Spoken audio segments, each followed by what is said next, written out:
ஏ ரேஷ்மா போய் பாரு வரானா என்னன்ட்டு பாரு. ஆண்டி வேண்டாம் ஆண்டி. ஏடி என்னடி வேண்டான்ங்கிற?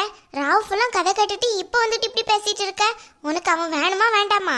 வேணும் தான், இருந்தாலும் இதெல்லாம் தப்புன்ட்டு தோணுது. அப்போ இப்படியே இருக்க வேண்டியதுதான். இங்க பாரு, நான்லாம் 2ஆம் தரம் தான் கல்யாணம் பண்ணியிருக்கேன். என்ன நல்லா இல்லாமே இருக்க? நல்லா தானே இருக்க? அவளை தூக்கி போட்டு உன்னை கட்டி வைக்கிறேன். இல்ல ஆண்டி, அவங்க 2 பேரையும் பார்த்தா ரொம்ப பாவமா இருக்கு. இங்க பாரு, இப்படியே இருந்தேன்னு வச்சுக்கோ, கடைசி வரை இப்படியே இருக்க வேண்டியதுதான். அப்புறம் உனக்கு கல்யாணமே நடக்காது பாத்துக்கோ. நான் சொல்ற மாதிரி செய். அவன் வர்றானான்ட்டு எட்டி பாரு போ. ஏதோ சொல்றீங்க. இவ ஒருத்தி புரிஞ்சுக்கவே மாட்டா நம்ம எதுக்கு சொல்றோம், என்ன நன்மைக்கு சொல்றோன்ட்டு. கூடிய சீக்கிரம் அவளை வீட்டை விட்டு துரத்தலான்னு பார்த்தா இவ இங்கேயே சேர் போட்டு உட்கார வச்சிருவா போல. ஆண்டி என்ன வர்றானா என்ன? இல்ல ஆண்டி, அவங்க 2 பேரும் பேசிட்டு இருக்காங்க. பேசிட்டு இருக்காங்களா? வரட்டும், இதோட பேசுறத நிப்பாட்டிடுறேன். இங்க பாரு ரேஷ்மா, உனக்கு தேவை பாலா, புரியுதா? அதுக்கு என்னெல்லாம் செய்ய முடியுதோ அத்தனையும் நீ செஞ்சு போராடணும்.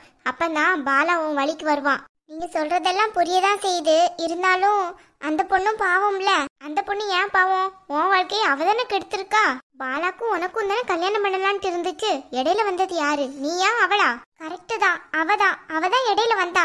அவ இடையில வரப்பேதான் எனக்கு பாலா தான் கிடைக்கல. அப்புறம் என்ன, இப்ப கிடைச்சா ஏத்துக்கோ. சரிங்க ஆண்டி. ஆண்டி எனக்கு இந்த வீட்டுக்கு வரணும்னு தான் ரொம்ப ஆசை. இப்ப அது நடக்காம போனதுனால எனக்கு மனசே ரொம்ப கஷ்டமாயிட்டு. இங்க பாரு, அடுத்தவங்களுக்குலாம் பாவம் பார்த்துட்டு இருந்தோம்னு வச்சுக்கோ, நம்ம வாழ்க்கையில முன்னேற மாட்டோம். பாவம் பாக்குற இடத்துலதான் பாவம் பார்க்கணும், புரியுதா?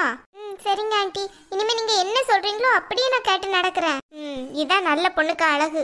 அதை விட்டுட்டு சும்மா அவ பாவம் இவ பாவம்ட்டு எப்பா பார்த்தான்னு புராணம் பாடிட்டு கிடக்க. அம்மா வாடா பாலா வா. என்னாச்சுமா, குரல் எல்லாம் ஒரு மாதிரியா இருக்கு? அது ஒண்ணும் இல்லடா. ரேஷ்மா என்னாச்சு அம்மாக்கு? அம்மா ஷண்மு எங்க? டேய் பாலா, அவளை பத்தி மட்டும் யார்கிட்டயும் கேட்காதடா. நாங்க அவளை பத்தி ஏதாவது சொல்லிட்டோன்னு வச்சுக்கோ, நீ அவன் மேல கோவப்பட்டுருவ. அவ நடந்துக்கிற விதை எல்லாம் அப்படிதான்டா இருக்கு. என்னம்மா சொல்றீங்க? எனக்கு ஒண்ணுமே புரியல நீங்க பேசுறது. அது வேற ஒண்ணும் இல்ல அத்தா, அவங்க இங்க நடந்துக்கிறத பத்தி அத்தை ரொம்ப கவலைப்பட்டு சொல்றாங்க. ஏன் என்னாச்சு? சண்மு நல்லா தான் நடந்துப்பா. உங்ககிட்ட எல்லாம் அவளுக்கு பேசுறதுக்கு கொஞ்சம் பயமா இருக்கும்னு நினைக்கேன். அதான் அவ பேசாம இருக்கா. அதனால நீங்க ஏதாவது தப்பா நினைக்கீங்களா அவளை? ஆமாடா, பேசாம இருந்தாலும் பரவாயில்லையே, அவ பண்ற வேலையெல்லாம் ரொம்ப மோசமால இருக்கு. மோசமா இருக்கா? அம்மா நீங்க என்ன சொல்றீங்க? எனக்கு ஒண்ணும் புரியல. இந்த சாரி உனக்கு ஞாபகம் இருக்காடா? ஆண்டி எனக்கு ஞாபகம் இருக்கு. அன்னைக்கு ஒரு ஃபங்க்ஷனுக்கு சண்முகா வாங்கி கொடுத்தாங்கல்ல, அதானே? அதேதாம்மா, உனக்கு நல்லா ஞாபகம் இருக்க? ஆமா, மாமா கூட கொடுக்க சொன்னாங்கல்ல, நீங்க கூட கொடுத்தீங்கல்ல, அதான் நல்ல ஞாபகத்துல இருக்கு. இந்த சாரிய கொஞ்சம் ஓபன் பண்ணி பாருமா. என்ன ஆச்சு சாரிக்கு? அச்சச்சோ, இதென்ன இடையில இவ்ளோ பெரிய விரிசல் கிடக்கு? என்ன ஆச்சு? ஒன்னும் புரியல எனக்கு. பாருடா, இவ்ளோ பெரிய விரிசல் கிடக்குதுன்ட்டு உன் கண்ணால பாரு. இந்த சாரியோட விலை எவ்வளவு தெரியுமா? 50,000 ரூபாய்க்கு ஒத்த பைசா கம்மி கிடையாம வாங்கிட்டு வந்தேன்டா. அம்மா என்ன ஆச்சு இந்த சாரிக்கு? ஏன் இப்படி ஆச்சு? இந்த சாரிக்கு எதுவும் ஆகலடா. அவ இருக்காள்ல சண்மு, அவகிட்ட தான் கொடுத்தேன். தரையில இப்படிதான்டா தந்திருக்கா. சாரிய ஃபுல்லா கத்திரிய வச்சு கிழிச்சிருப்பா போல. அவளுக்கு என்ன எண்ணம் பாருடா. என்னம்மா சொல்றீங்க? ஷண்மு இப்படி பண்ணாளா? ஆமாடா, நான் என்ன பொய்யா சொல்றேன்? பாரு எப்படி பண்ணி வச்சிருக்கான்ட்டு. அவளுக்கு இந்த வீட்டுல இருக்கணும்னுலாம் ஆசையே கிடையாது போல. நீ தாண்டா அவளை நம்பி கல்யாணம் பண்ணி கூட்டிட்டு வந்துட்ட. அம்மா ஷண்மு அப்படிப்பட்ட பொண்ணே கிடையாதுமா.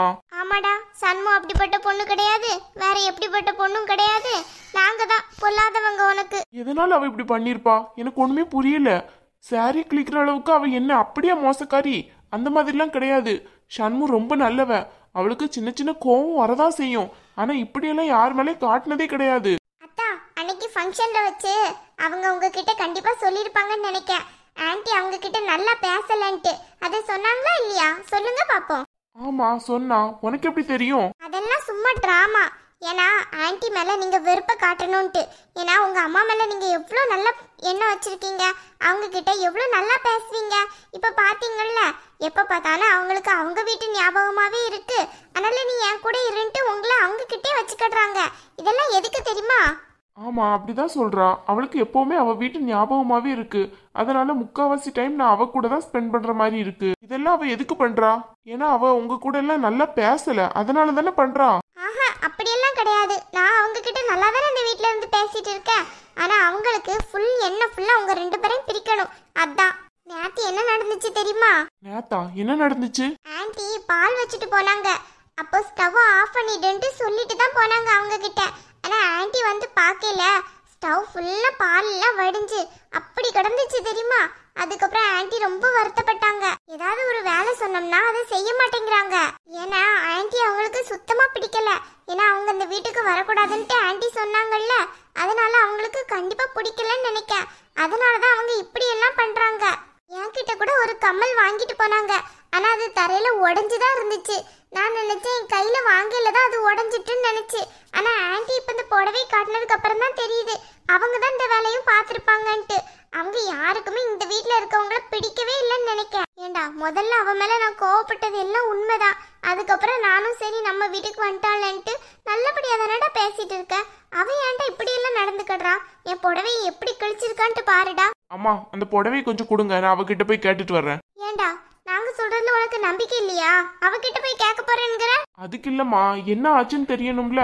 ஒருவேளை ஏதாவது ஆணி பட்டு கிழிஞ்சிருக்கலாம், அப்படி கூட நடந்திருக்கலாம். இல்லைன்னா வேற ஏதாச்சும் பட்டு கிழிஞ்சிருக்கலாம். பால் கூட ஏதாவது அவ ஞாபக மருதியா கூட போயிருக்கலாம், அப்படி கூட இருந்திருக்கலாம்ல. என்ன பிரச்சனைன்னு தெரியாம அவ மேல டைரக்டா கோவம்லாம் பட முடியாது இல்லம்மா. அவளே வீட்டை விட்டு எல்லாரையும் விட்டு வந்திருக்கா, டெய்லியும் ரொம்ப கஷ்டப்பட்டு அழுறா. அவகிட்ட போய் நான் எப்படி இதெல்லாம் பெரிய விஷயமா சொல்ல முடியும்? நான் வேணா அவகிட்ட போய் கேட்கறேன் என்ன நடந்துச்சுன்ட்டு. அப்புறமா அவளே எக்ஸ்பிளைன் பண்ணுவா. குடு. என்ன ஆண்டி இவர் இப்படி பேசிட்டு போறாரு? அவளை விட்டே கொடுக்க மாட்டேங்காரு. ஆமா, எல்லாம் எத்தனை தடவைக்கு? இது முதல் தடவை தானே. இப்ப இதை போய் அவன் கேட்பான். அதுக்கப்புறம் அவ என்ன சொல்வா?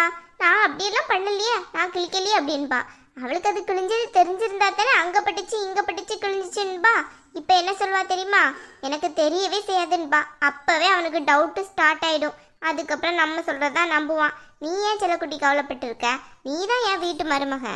ஆண்டி சொல்லு. இல்ல, அவர் ஏதோ சண்முகம் விடுற மாதிரி எனக்கு தெரியல. அவர் பேசுற பேச்ச பார்த்தா நம்ம சொன்னதுல ஒரு துளி கூட அவர் நம்பவே இல்லையே. அதெல்லாம் நம்புவாண்டி, இப்பதானே முதல்ல ஸ்டார்ட் பண்ணிருக்கோம். இன்னும் போக போக பாரு எப்படி நம்புறான்ட்டு. ஆண்டி எனக்கு வேற பயமா இருக்கு. இப்ப சண்முக கிட்ட போய் கேட்டு அவ கிழிக்கவே இல்ல, உங்க அம்மா பொய் சொல்றாங்கன்ட்டு சொல்லியிருந்தா இப்ப நம்ம கிட்டதான் நேரம் வருவாரு சண்டை போடுறதுக்கு. ஏய் பாலாவும் உனக்கு எவ்வளவு நாளா தெரியும்? 4 வருஷமா தெரியும். சின்ன வயசுல இருந்து நான் தான் அவனை வளர்த்துட்டு இருக்கேன். அவன் எப்படி யோசிப்பான், என்ன செய்வான் எல்லாம் எனக்கு தெரியும். சரியா? நீ அமைதியா இரு. அவன் எப்படி நம்ம வழிக்கு வர்றான்னு மட்டும் பாரு. எப்படியோ ஆண்டி, அவருக்கும் எனக்கும் நல்லபடியா கல்யாணம் ஆனா அதுவே எனக்கு போதும். எங்க அம்மாவும் அப்பாவும் அதை தான் விரும்புறாங்க. அது மட்டும் நடந்துட்டுனா அது மட்டுமே போதும் எனக்கு. அந்த சண்முகம் நினைச்சாலும் கொஞ்சம் கவலையா தான் இருக்கு. என்னன்னா அவளும் என் லைஃப்ல உள்ள வந்துதானே இருக்கா. அதனால நான் திருப்பி அதையே செய்யறதுல ஒன்றும் தப்பில்லையே.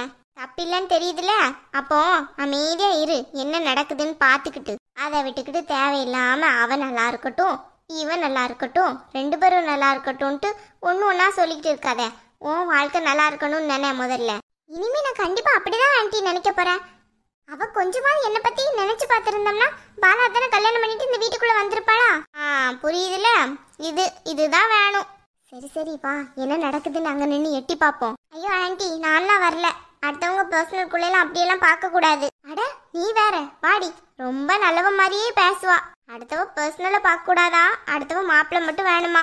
ஆண்டி சும்மா தான் சொன்னேன், வா உடனே கோவப்பட்டு அழுதுறாத. என்ன ஆண்டி நீங்களே இப்படி பேசுறீங்க? ஏமா தாயி சும்மாதாம்மா சொன்னேன். ஆண்டி நீங்க வேணா போய் பாருங்க என்ன பேசுறாங்கன்னு என்கிட்ட வந்து சொல்லுங்க சரியா? ஆனா நீ சரியான ஆளுதாண்டி. நான் போய் பார்த்து அடிபட்டினாலும் பிரச்சனை இல்ல. நீ தப்பிக்கணும்னு நினைக்கிற. அவங்க என்ன பேசுறாங்கன்ட்டு உனக்கு தெரியணுமா? ஆனா அங்க வந்து பார்க்க மாட்டியா? கில்லாடிதான் போ. அதுக்கு இல்ல ஆண்டி, எட்டி பகையில 2 பேரா பார்த்தோம்னா அவங்க பாத்துருவாங்கல்ல, அதுக்கு தான் சொன்னேன். அதெல்லாம் ஒன்றும் பார்க்க மாட்டா. வா போய் பார்ப்போம்.